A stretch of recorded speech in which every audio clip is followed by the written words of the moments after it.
오래 참음이란 성령의 9가지 열매 중 4번째 열매입니다. 인내는 쓰고 열매는 달다 라는 말이 있듯이 열매란 하루아침에 뚝딱하고 나오는 것이 아닙니다. 과목이 열매를 맺기까지 많은 시간이 걸립니다. 봄에 새싹을 틔우고 새싹 때 새들로부터 쪼임을 당하지 않은 과목이 자라서 수많은 병충해를 이겨내고 장마 혹은 가뭄을 견디어낸 나무가 마침내 열매를 맺습니다. 과목이 열매를 맺기까지 생존이라는 치열한 싸움을 해야 하고 농부도 과목이 열매를 맺는 과정까지 도달하도록 매일 살피고 영양분을 공급하고 구슬땀을 흘려야 합니다. 이렇게 오랜 시간 잘 견디어 과실을 맺은 과목은 농부에게 큰 기쁨을 줍니다. 사람도 마찬가지인 것 같습니다. 그래서 사람을 키우는 것을 농사에 비유하기도 합니다. 옛 어른들은 자식을 키우는 것을 자식 농사라고 불러왔습니다. 자식이 성장하여 훌륭한 사람이 되는 것은 부모에게 큰 기쁨이요 보람입니다. 그러나 훌륭한 사람에 대한 평가는 사람마다 다릅니다. 어떤 사람은 자식이 좋은 대학, 좋은 회사에 들어가면 훌륭한 사람이 되었다고 합니다. 그러나 신앙을 가진 사람들은, 우리들은 좋은 대학을 나오고 좋은 회사에 다니고 있어도 좋은 대학과 좋은 회사에 들어가기 위해서 신앙을 버렸다면 그 사람을 훌륭하다고 말하지 않습니다. 오히려 배나 더 지옥 자식을 만들었다고 표현하는 것이 나을 것 같습니다. 그만큼 자식을 신앙으로 키우는 것이 중요합니다. 어떤 사람을 신앙으로 키웠는지 안 키웠는지는 그 사람이 맺은 열매를 보고 알 수 있습니다. 누가복음 6장 45절 말씀을 우리 함께 읽어보겠습니다. 선한 사람은 마음에 쌓은 선에서 선을 내고 악한 자는 그 쌓은 악에서 악을 내나니 이는 마음에 가득한 것을 입으로 말함이니라. 신앙을 마음에 간직하고 있는 사람, 즉 성령이 마음에 내주하고 있는 사람은 자연스럽게 열매를 맺습니다. 마치 과목이 시절을 쫓아 열매를 맺는 것처럼 자연스러운 것입니다. 자연의 이치라고 할 수 있습니다. 본문 23절 말씀을 읽어보겠습니다.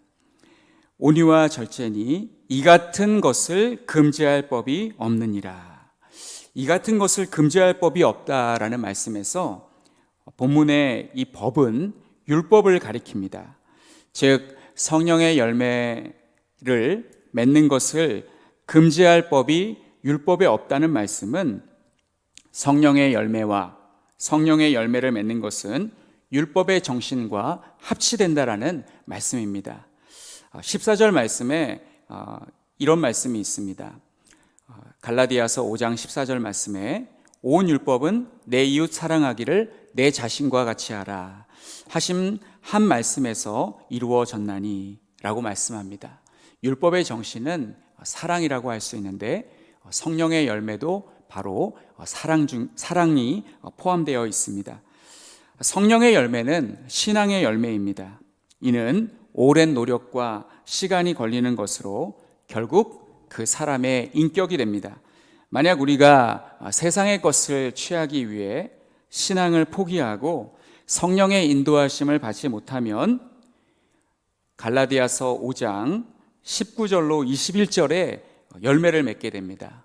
오늘 기록된 이 성령의 열매 바로 앞부분에는 이 육체의 소욕을 따라 사는 자가 맺을 열매가 기록되어 있습니다.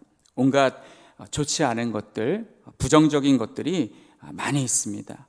음행, 더러운 것, 호색, 우상숭배, 주술과 열매 맺는 것, 분쟁, 시기, 분냄, 당짓는 것과 분열과 이단과 투기와 술취함과 방탕함, 이러한 것들이 기록되어 있습니다. 지난주에 총선이 있었습니다. 대한민국의 모든 국민의 이목을 하나로 집중시킨 최고의 정치 이벤트가 벌어졌습니다. 국회의원에 당선된 사람과 낙선한 사람의 모습을 한 화면을 절반으로 나눠서 보여줍니다. 한쪽에서는 와 하는 환호성이 터지고 한쪽에서는 휴 하는 한숨과 함께 좌절하는 모습이 비춰집니다.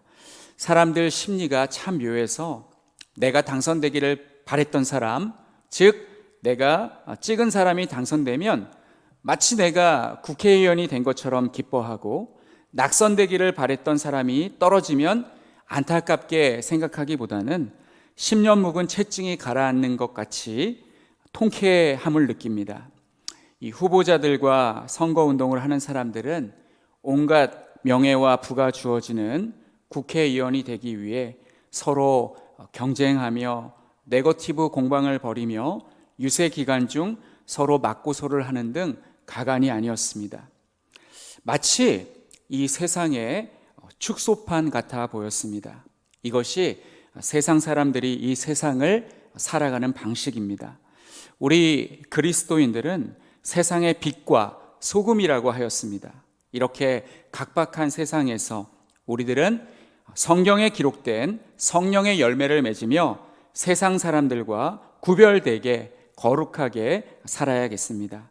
오늘 이 본문 말씀 22절을 보면 오직이라는 말씀으로 시작하고 있습니다.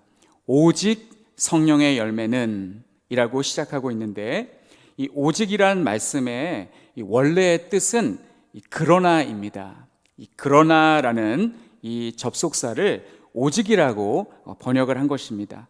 따라서 19절부터 21절까지의 말씀과 오늘 본문 말씀은 분명한 대조를 이루고 있습니다. 육체의 욕심을 따라 사는 사람은 육신의 열매를 맺습니다. 그러나 신앙 안에서 성령을 쫓아 살면 성령의 열매를 맺는 것이 당연하다고 말씀하고 있습니다. 저는 오늘 성령의 9가지 열매 중 4번째 열매인 오래 참음이라는 제목으로 말씀을 전하려고 합니다. 10손가락 깨물어 안 아픈 손가락이 없다라는 속담이 있듯이 성령의 열매는 9가지 모두 다 귀하고 소중합니다. 그래서 9가지 열매를 모두 설명하는 것이 좋겠지만 저는 오늘 오래 참음에 대해서 말씀을 전하려고 합니다. 9가지 성령의 열매를 보면 이 단어만 놓고 보자면 모두 다 2글자로 되어 있습니다. 그런데 이 오래 참음만 4글자로 되어 있습니다. 그렇다고 오래 참음을 대체할 수 있는 한자어가 없는 것도 아닙니다. 인내라는 좋은 단어가 있습니다. 그런데 왜 인내라는 한자어가 있는데도 굳이 오래 참음이라고 번역했을까요? 그 이유는 이 본문에 기록된 인내는 성경의 원래의 뜻을 담기에는 조금 부족하기 때문에 그렇습니다. 본문에서 인내는 단순히 참는 정도가 아니라 이 오래 참는 것이기 때문입니다. 그래서 오래 참음이라고 번역하였습니다. 무엇에 대한 오래 참음일까요? 저는 크게 2가지로 나누어 보았습니다. 마치 십계명이 하나님을 향한 계명과 인간을 향한 그러한 계명이 나누어져 있듯이 오래 참음도 하나님께 그리고 사람에게 나누어져 있다고 그렇게 생각을 해보았습니다. 그래서 첫 번째, 하나님께서 주시는 고난에 대한 오래 참음입니다. 하나님이 주시는 고난을 믿음으로 잘 감당한 사람이 있었습니다. 그 사람의 이름은 욥입니다. 욥은 구약 성경에 기록되어 있는 인물인데 신약 성경에도 욥에 관한 말씀이 나옵니다. 야고보서 5장 11절 말씀을 우리가 읽어보겠습니다. 보라, 인내하는 자를 우리가 복되다 하나니 너희가 욥의 인내를 들었고 주께서 주신 결말을 보았거니와 주는 가장 자비하시고 긍휼히 여기시는 이시라. 오늘날 우리도 고난을 겪습니다. 그러나 욥이 겪었던 고난을 겪는 사람은 많지 않습니다. 최근 극장에서 개봉한 영화 중에 교회 오빠라는 영화가 있었습니다. 지금 화면을 보시면 그 영화 포스터가 나오고 있습니다. 이 영화는 이관희 집사의 암투병기를 다루었습니다. 부인이 딸 아이를 출산하고 산후조리원에서 나오는 날 들려온 남편의 이관희 집사의 대장암 4기 소식을 듣습니다. 항암 치료가 그래서 이제 남편은 이간희 집사님은 이제 항암 치료를 시작하게 되는데 종료된 지 일주일도 채 안 되어서 그 아이를 낳은 그 부인이 혈액암 4기 판정을 받습니다. 이 부부는 교회에서 청년 때 만나 가정을 이룬 아주 아름답고 행복한 가정이었습니다. 갑작스럽게 찾아온 질병 앞에 이 부부는 믿음을 가지고 치료에 전념하여 건강을 회복하게 되었습니다. 그러나 얼마 지나지 않아 남편 이간희 집사의 대장암이 재발하게 되어 마지막 대수술을 받았습니다. 부인은 혈액암에서 고침을 받았는데 다시 건강을 회복하였는데 남편의 상태는 더 안 좋아지게 되었습니다. 항암 치료와 수술을 통해서 좋아졌다 나빠졌다를 반복하다가 결국 의사는 치료를 포기하게 됩니다. 극심한 고통을 겪으며 죽어가는 이 성도에게 의사가 몰핀 주사를 놓아주겠다고 하자 환자는 몰핀을 맞으면 정신이 몽롱해져서 하나님을 향한 시선을 놓치게 된다고 하며 끝까지 고통을 감내하겠다고 합니다. 고통을 감내하는 것이 하나님을 향한 시선을 놓치는 것보다 더 낫다고 합니다. 저는 설교를 준비하면서 예전부터 보고 싶었던 이 영화를 며칠 전에 보았습니다. 이 영화를 보면서 실제 그 영화의 주인공은 연기를 하는 것이 아니라 실제 그 사람이 그 암투병을 하면서 죽는 그 순간까지의 과정을 이렇게 가까이서 촬영한 것입니다. 이 평신도 성도라고 할 수 있는 이분의 그 신앙을 보면서 그렇게 아프고 고통스럽고 불행한 일이 연속으로 일어나는 그 상황 속에서 단 한 번도 하나님을 원망하지 않고 끝까지 믿음을 붙들고 하나님을 사랑하고 또한 하나님을 향한 계속된 그런 신앙 고백을 하는 것을 보면서 매우 큰 감동을 받았습니다. 우리 성도들이 하는 오해 중 하나는 하나님을 잘 믿으면 좋은 대학에 가고 무병장수하고 출세하고 그리고 투기하거나 투자하면 대박나서 부자가 된다는 것입니다. 그래서 교회에서 헌금 제일 많이 하는 성도가 되게 해달라고 기도한다고 하는 사람도 있습니다. 그리고 큰 질병에 걸렸을 때 하나님께 기도해서 치유받아서 건강하게 된다는 것, 이렇게 해피엔딩으로 끝나는 것을 신앙이라고 생각하는 경우가 있습니다.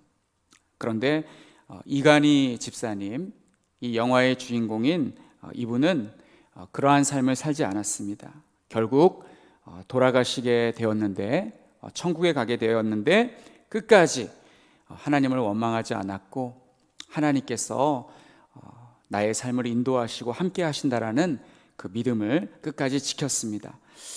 그분이 암투병을 할 때 많은 목사님들이 오셔서 자신을 위해서 기도해 주었다고 합니다. 치료와 회복을 위한 기도를 해주실 때 감사하고 또 그렇게 해달라고 믿음으로 아멘 하였지만 정말 자신에게 큰 위로가 되는 기도는 그런 유의 기도가 아니었다고 합니다. 자신으로 하여금 정말 위로가 되고 힘이 되고 뜨거운 눈물을 흘리게 하는 기도는 저로 하여금 십자가의 능력, 다시 한번 복음을 상기시켜주는 그런 기도, 십자가 앞에 내가 얼마나 죄인된 사람인지를 깨닫게 해주시고 또 십자가의 능력으로 내가 죄사함을 받고 하나님의 자녀가 되었다는 그 감격을 일깨워 주시는 그런 기도, 그리고 이런 상황 속에서도 오직 하나님만 바라보고 하나님에 대한 신뢰를 절대 거두지 말아달라는 그런 기도, 그런 기도를 들었을 때 오히려 더 마음이 뜨거워지고 눈물이 많이 났다고 합니다. 이렇게 하나님께서 우리에게 주시는 인생의 고난이 있습니다. 그럴 때 우리는 오래 참아야 합니다. 마치 욥처럼, 그리고 욥 같은 삶을 살고자 애썼던 고 이간희 집사님처럼 그러한 삶을 우리가 살아야 될 줄로 믿습니다. 두 번째는 이 사람이 주는 스트레스에 대한 오래 참음입니다. 요즘 대부분 사람들이 겪고 있는 장애가 있습니다. 그것은 분노 조절 장애입니다. 얼마나 많은 사람들이 이 분노의 감정을 가지고 있는지, 요즘 사람들은 이 분노의 감정을 5단계로 나누고 있습니다. 극소노, 소노, 중노, 대노, 극대노, 이렇게 5가지로 나누어서 사람들이 이 화가 나는 과정을 표현하는 그러한 영상을 본 적이 있습니다. 요즘 사람들은 자기가 부당한 대우를 받고 있다고 느끼면 연세가 많으신 어른에게도 대놓고 온갖 폭언을 합니다. 나이가 많으신 어르신이 너는 애미애비도 없냐? 라고 윽박지르던 시대는 이제 끝난 것 같습니다. 이렇게 분노하는 이 세상 속에서 우리 성도들은 빛과 소금이 되기 위해서 더욱더 참아야 하고 관용을 베풀고 그리스도의 향기를 날리는 그러한 삶을 살아야겠습니다. 그러나 참는 것은 매우 어려운 일입니다. 결코 쉬운 일이 아닙니다. 훌륭한 목사님들이 많이 계시는데 그 중에 김익두 목사님이라는 분이 있습니다. 이 김익두 목사님은 본래 행실이 아주 불량한 깡패였다고 합니다. 김익두 목사님은 과거 자신의 나쁜 행실을 고치기 위해서 다른 사람보다 몇십 배는 더 많은 노력을 기울였을 것입니다. 한 번은 김익두 목사님이 기차를 타고 어딘가를 가고 있는 중이었습니다. 그런데 기차 안에서 건달들을 만났습니다.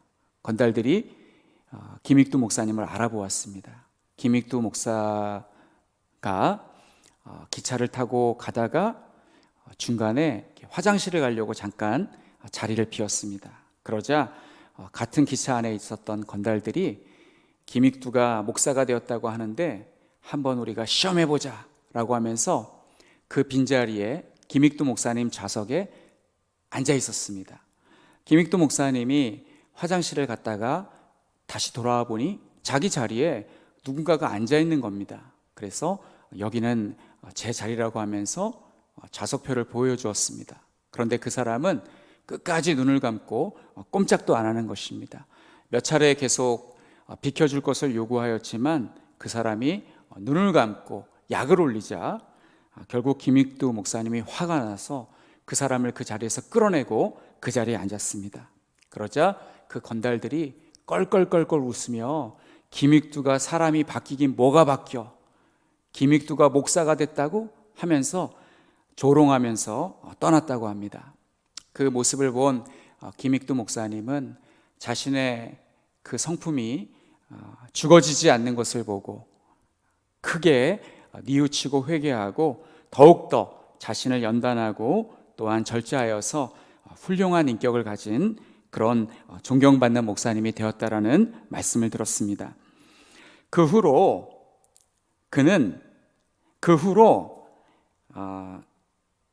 어떤 일이 있었냐면 제가 중고등학교 다닐 때 90년대 중반에 그와 좀 비슷한 그러한 일이 있었습니다. 이 조폭 두목이었던 사람이 출소를 하고 신학을 공부하여서 선교사가 되겠다고 하는 것을 보았습니다. 그리고 그의 인생 스토리를 영화로 만들어서 극장에 개봉하기도 하였습니다. 김익두 목사님은 훌륭한 목사님이라 제가 실명을 공개하지만 이분의 실명은 제가 공개하지 않겠습니다. 학생 시절 사춘기 때 저는 그 영화를 보면서 그 사람의 삶을 보면서 파란만장한 그 사람의 삶이 너무나 멋있게 보였습니다. 얼마나 멋있는지 정말 흠모하고 싶을 정도였습니다. 그러나 안타깝게도 그 사람은 김익두 목사님처럼 되지 못했습니다. 그 후로 그는 여러 협박, 도박, 금품갈취 등의 제목으로 해외 도피해 있다가 체포되어 감옥에 갇히는 신세가 되었습니다. 이처럼 이 성령의 열매인 오래 참음은 인간의 힘으로는 맺을 수 없고 하나님의 은혜로만 맺을 수 있는 열매입니다. 힘을 가지고 있는데 힘을 쓸 수 없는 것, 아는 것은 많은데 아는 척을 하지 않는 것, 할 말이 많은데 할 말을 하지 않는 것, 이런 오래 참음의 열매를 어찌 사람의 힘으로 맺을 수 있겠습니까? 성령의 열매는 하나님의 성품이기도 합니다. 성령의 열매를 맺으려면 우리는 하나님을 더욱더 가까이 섬겨야 합니다. 하나님을 가까이 하는 사람은 하나님을 닮게 되어 있습니다. 이 하나님의 성품은 어떤 성품이 있냐면 여러 가지 하나님의 성품이 있으시지만 그 중에 하나가 오래 참으심입니다. 출애굽기 34장 6절의 말씀을 우리 같이 읽어보겠습니다. 여호와께서 그의 앞으로 지나시며 선포하시되 여호와라 여호와라 자비롭고 은혜롭고 노하기를 더디하고 인자와 진실이 많은 하나님이라. 구약 성경에 하나님의 오래 참으심에 관한 재미있는 표현이 있습니다. 그것은 하나님이 오래 참으신다, 노하기를 더디하신다 라는 말씀이 이 구약 성경에는 하나님은 코가 길다라고 그렇게 되어 있다고 합니다. 유대인들은 이 화가 난 사람의 모습을 묘사할 때 코에서 김이 나는 것으로 묘사하였습니다. 우리도 이 화가 난 사람을 묘사할 때 씩씩거린다라고 그렇게 표현하지 않습니까? 그러나 하나님은 이 코가 길기 때문에 코에서 뜨거운 김이 긴 코를 통해서 다 식어버려 콧구멍에서 김이 나오지 않는다라는 그러한 표현입니다. 하나님은 코가 기시기 때문에 하나님은 노하기를 더디하신다. 이것이 바로 하나님의 성품이다라고 성경 곳곳에 기록되어 있습니다. 그리고 하나님의 선지자들이 오래 참았습니다. 야고보서 5장 10절 말씀을 보면 형제들아 주의 이름으로 말한 선지자들을 고난과 오래 참음의 본으로 삼으라 라고 말씀합니다. 이 선지자를 오래 참음의 본으로 삼으라고 말씀합니다. 엘리야 선지자가 있었고 예레미야 선지자가 있었고 이사야 선지자가 있었습니다.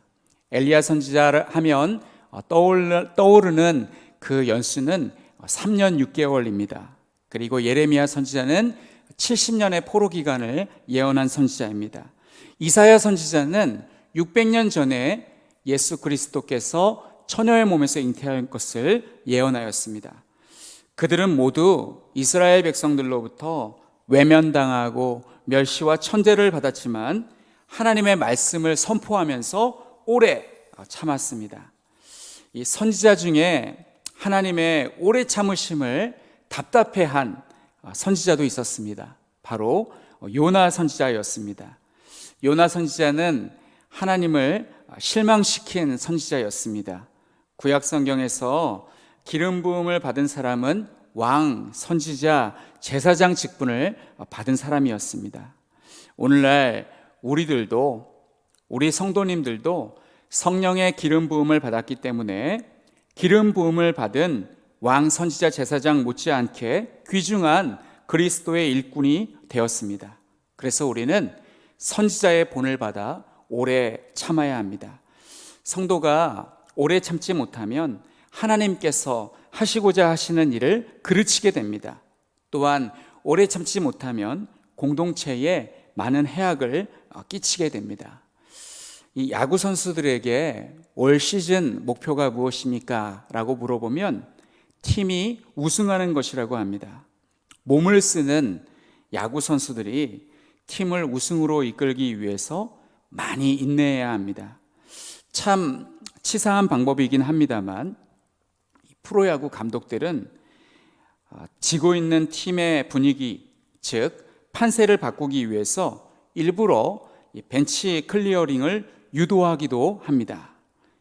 투수로 하여금 일부러 상대 타자를 맞추라고 지시를 한다고 합니다.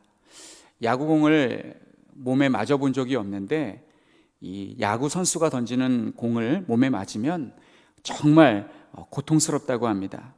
상대팀을 일부러 자극하여 그 팀이 울분을 참지 못하고 감정을 폭발하게 되면 결국 그 팀은 멘탈이 붕괴되어 지고 맙니다. 우리의 신앙도 마찬가지인 것 같습니다. 참지 못하고 결국 응축된 감정이 폭발하게 되면 하나님과의 관계도 사람과의 관계도 모두 깨지게 됩니다. 그럴 때마다 회개하고 돌이키는 것이 평생 우리가 해야 할 일이지만 너무 자주 그런 일을 반복하게 되면 그것은 결국 습관이 되어버리고 맙니다. 습관적으로 화내고 사과하는 것은 결국 타성에 젖게 되어 우리의 양심을 무디게 만들 수 있습니다. 이런 사람은 성령의 열매를 맺을 수 없게 됩니다. 열매란 오래 참을 때 맺을 수 있는 것이기 때문에 그렇습니다. 학교에서 선생님들은 질풍노도의 시기를 겪는 혈기왕성한 청소년들에게 참을인 세계면 살인도 면한다고 가르칩니다. 예수님도 형제가 잘못하면 7번 용서해 주면 되겠습니까? 라고 질문하는 베드로에게 7번씩 70번이라도 용서해 주라고 하셨습니다. 또 열매를 맺기 위해 우리가 조심해야 할 것은 조바심을 갖는 것입니다. 조바심이란 결과를 빨리 얻고 싶어 하는 것입니다.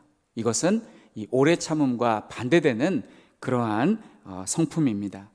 이솝 우화 중에 황금알을 낳는 거위가 있었습니다. 이 거위는 일정 기간 동안 이 알을 이렇게 품고 황금알을 낳아 주었습니다. 그러나 어느 날 이 거위의 주인은 한 번에 많은 돈이 필요하였습니다. 그러나 이 거위는 매주 한 번에 한 알씩만 낳기 때문에 그 시간을 기다려야 했습니다. 그 시간을 기다리는 것이 너무나 힘들었던 이 주인은 결국 그 거위의 배를 갈랐습니다. 그 거위의 배 안에 수많은 황금알이 있을 줄 알았는데 놀랍게도 거위의 배 안에는 창자와 위와 같은 내장밖에 없었고 주인의 조바심에 의해 산채로 배를 갈라버린 거위는 죽고 말았습니다. 우리는 사람을 향해 변화되기를, 성장하기를, 성숙하기를 기대합니다. 그런데 사람은 참 안 바뀝니다. 다람쥐 쳇바퀴 돌듯 맨날 똑같은 실수를 반복합니다. 그럴 때 우리는 형제와 자매에게 참지 못하고 변화되기를 강요할 때가 많이 있습니다. 그러면 상대방은 당장은 변화하는 모양새를 취할지 몰라도 마음은 더욱더 멀어지게 됩니다. 그래서 가장 좋은 방법은 예수님의 가르침대로 7번씩 7번을 70번씩 용서하라는 주님의 말씀을 기억하는 것입니다. 인내하며 기다려주는 것이 바로 하나님의 말씀대로 오래 참는 것입니다. 고린도전서 13장 사랑장의 말씀을 보아도 사랑의 첫 번째 특징은 오래 참는 것이라고 하였습니다. 사랑하는 한가람교회 성도 여러분, 우리는 열받는 일이 참 많은 세상에서 살아가고 있습니다. 사실 열받을 일이 많다라는 것은 내 뜻대로 잘 안 된다라는 그러한 말이기도 합니다. 사람들이 갈수록 악해지고 있기 때문에 교묘하게 사람을 자극하는 경우도 많고 또 그것을 노리는 사람도 있습니다. 우리는 누구와 대화할 때 항상 녹취를 염두에 두고 대화해야 하는 세상에 살고 있습니다. 또한 우리 한국인의 특성은 이 잠시도 기다려주지 않는 이 빨리빨리의 세상에 살고 있습니다. 이 스마트폰 통신사들은 매일 속도 전쟁을 벌이고 있고 또 코로나19 진단 검사도 한 달씩 일주일씩 걸리는 것은 아무 소용이 없습니다. 오늘 검사하면 당장 결과가 나와야 하고 총선이나 대선 투표를 하면 선거 종료가 됨과 동시에 출구조사를 통해 누가 당선되었고 떨어졌는지 바로 답이 나와야 합니다.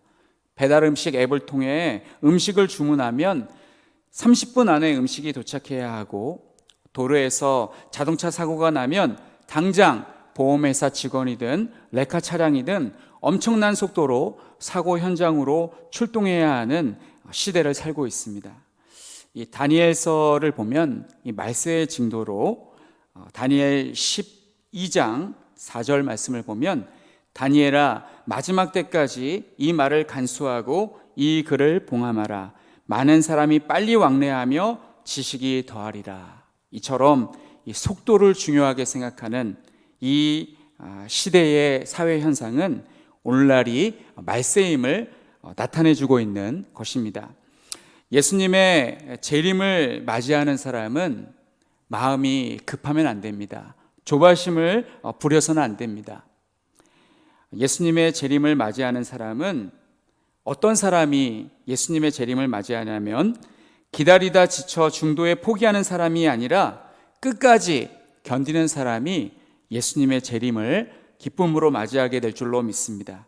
이 마태복음 10장 22절 말씀에, 또 너희가 내 이름으로 말미암아 모든 사람에게 미움을 받을 것이나 끝까지 견디는 자는 구원을 얻으리라. 마태복음 24장 13절 말씀도 그러나 끝까지 견디는 자는 구원을 얻으리라. 마가복음 13장 13절 말씀도 또 너희가 내 이름으로 말미암아 모든 사람에게 미움을 받을 것이나 끝까지 견디는 자는 구원을 받으리라. 고린도전서 1장 8절 말씀도 주께서 너희를 우리 주 예수 그리스도의 날에 책망할 것이 없는 자로 끝까지 견고하게 하시리라. 히브리서 3장 14절 말씀도 우리가 시작할 때 확신한 것을 끝까지 견고히 잡고 있으면 그리스도와 함께 참여한 자가 되리라 라고 말씀합니다. 이렇게 우리가 오래 참아야 주의 재림도 기쁨으로 맞이할 수가 있는 것입니다. 우리의 인생은 철로 역정이라고 할 수 있습니다. 모든 성도는 천국을 향해 가는 순례자입니다. 그러나 인생의 길이 순탄치만은 않습니다. 여러 가지 위험과 불안의 요소를 가지고 있습니다. 그래서 마라톤 선수가 뛰다가 힘들어서 도중에 포기하고 싶은 마음이 들어도 오래 참음으로 끝까지 완주하는 것처럼 우리도 끝까지 오래 참고 신앙을 지키며 천국까지 완주해야 될 줄로 믿습니다. 우리 모든 성도님들이 그러한 삶을 사시기를 주님의 이름으로 간절히 축원합니다.